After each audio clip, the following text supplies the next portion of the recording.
छतरपुर गाँव गोटे छोट बेपारी ललन निज पाखरे गाई छेली कुकुर एवं गध पाली रखिथिला। ए समस्तक मध्यरे गध एक नंबर अलसुआ अटे। ताकू काम करिबा परिवर्ते फालतू कथावार्ता करिबा, बड़ बड़ फोपाड़िबा एवं फालतू रे बुलिबा पसंद थाए। से एते अलसुआ कि सामना रे पड़िथिबा चारा पर्यंत भी जीवाकू चाहे नहीं। छेली को कहे, छेली भौणी मो चारा टिके एठी पकेई दियो ना, एबे किए उठिबो। ओहो गधा भाई, तमे एते अलसुआ कोन पाई? एते अलसुआ ये ता परे भी आम समस्तंक मध्यरु ताकू बेसी काम करिबा पाई पड़े। हाँ, आम मालिक या पिठी उपरे लुण बस्ता लदी नहीं जानती। गाँर नदीर बंध पार करी सहर पहुंचती, लुण बिकती एवं संध्या को फेरी आसती। अबे गध कौडिकार, एबे जाए चरू अछु। अबे केते चरीबू? एबे तोर चरीबार नुहे, चालीबार समय आसीगला। चल, राति सारा वर्षा हेची। एहा पूर्वरु की पुणी वर्षा हबो, आमको सहर रे पहुंची जिबा उचित। मालिक प्रतिथर भलिया गध पिठी रे 3-4 लुण बस्ता लदी सहर आड़कू गति करुथिले। से नदीर बंध पाखरे पहुंचती। पूरा राति वर्षा हवा कारणरू ओदा बंध को जेमिति ही से पार करने को चाहती। हठात गधर गोड़ खसी जाए एवं से नदी रे पड़ी जाए। पानी रे छटपट हवा को लागे, ढेंचू ढेंचू करने को लागे। व्यस्त हो ना मो गध, मु आसुची। अरे यार चले घर को फेरी की जीवा। गध को एते जल्दी फेरी आसीबार देखी बाकी पशु माने पचारंती। अरे गध भाई, आजी तुमे एते जल्दी फेरी केमिति आसिलो? अरे यार राति सारा वर्षा हेतला ना, मु मालिकन को कहि देली आज मोर काम करिवार मूड नाही। फेरी चलो नहले लात मारी तम दांत भांगी देबी। मालिक डरी गला आउ फेरी पळे आसिला। अरे वाह, ताहले त तुमे जेते बेले चाहिबा मालिक को धमकी दे के फेरी आसी पारिबा। का सेमिति होंता तो मु प्रतिदिन धमक देई फेरी आसंती। आज तुमे जल्दी कबे आसी गला?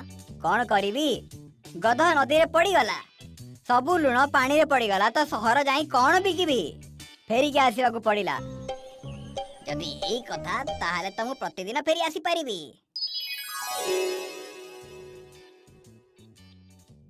आउ ता पर दिन मालिक पुणी गध पिठी रे लुण बस्ता बांधी सहर जीवा पाई जेमिति ही से बंध पाखरे पहुंचिला।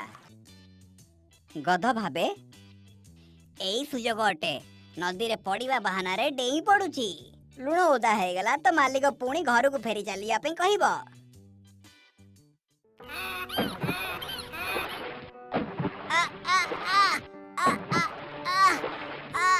व्यस्त हो नाई मो गध, मु आसुची। अरे यार आज पुणी घर को फेरी जीवा को पड़िबो। घर को आसीबा परे सबु पशु पक्षी माने ताको पचारंती तो काली भलिया से पुणी बड़ बड़ फोपाड़िबा आरंभ करे। सेई कथा भाई, आज पुणी काम को जीवार मूड हैला नहीं। मु नात मारी मालिकर दांत भांगी दर धमक देली, बस से मते फेरे नहीं आसिले। एबे तो मालिक मो कहिबा अनुसार चालुची।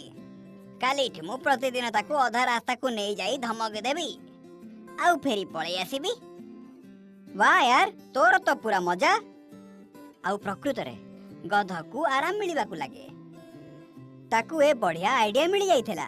से प्रतिदिन नदी बंध को जाई गोड़ खसिबा बहाना रे नदी को डिए तो ता ऊपर रखा जाइथिबा लुण ओदा होई जाए।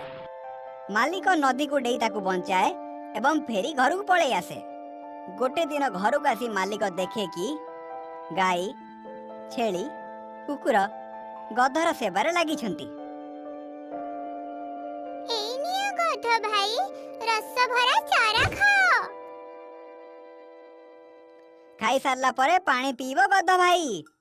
रखी दिया की कथा म, आज काली सब बहुत सेवा करूछ मोर।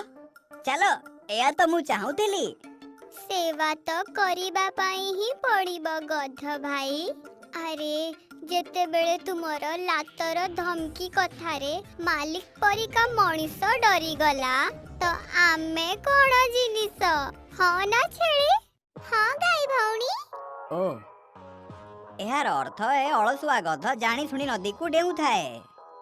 यार चालाकी बुझी गली मु काम न करबा को पड़े से नदी को डेई लुण ओदा करी दउछि आउ मते फेरी आसीबा को पड़े।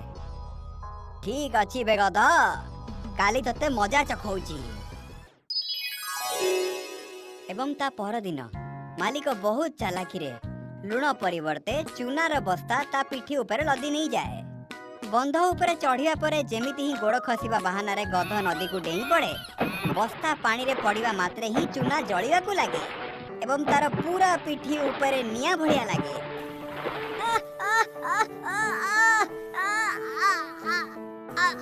अरे ये बचिया पई काई क्या सुनी एबे कोन मते ही परिश्रम करे पड़िबो। एवं तापरे चित्कार करुथिबा कूल को आसी जाए। कूलरे पहुंचीबा मात्रे ही मालिक ताकू धरी घर को नहीं आसे। कौन हेला गध भाई आज तो तुम्हें जल्दी शहर रु जाई कि फेरी आसिलो। अरे गाई भौणी सहर तो मु जाई नहीं। पुणी एते थका थका कबे लागुछ? कौन कहिबी छेली भौणी आज मु नदी बंध उपरु पानी रे पड़िली तो मो पिठी जळिबा को लागिला। प्रतिदिन पडुथिली तो एमिति होउ नथिला आज जानिनी केमिति जळिबा को लागिला। हेई जाए केबे केबे एमिति हेई जाए।